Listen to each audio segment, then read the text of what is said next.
21 August grenade হামলার ঘটনায় হত্যা এবং বিস্ফোরক দ্রব্য আইনের মামলায় বিএনপির ভারপ্রাপ্ত চেয়ারম্যান তারেক রহমান, সাবেক স্বরাষ্ট্রমন্ত্রী লুৎফুজ্জামান বাবর সহ সব আসামিকে খালাস দেওয়ায় খুলনায় আনন্দ মিছিল করেছে বিএনপি।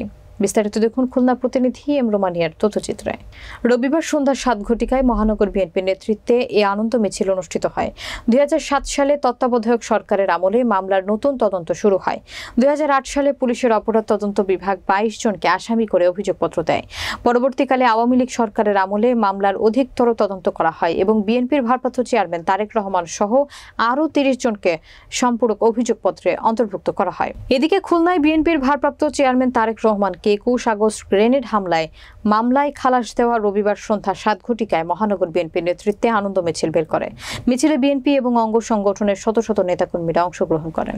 17 বছরে যে সমস্ত কৌশলীরা, যে সমস্ত সরকারি কর্মকর্তারা আমাদের নেতা নেত্রীকে অন্যায়ভাবে মামলা দিয়েছিল, তাদেরকে গ্রেফতার করতে হবে।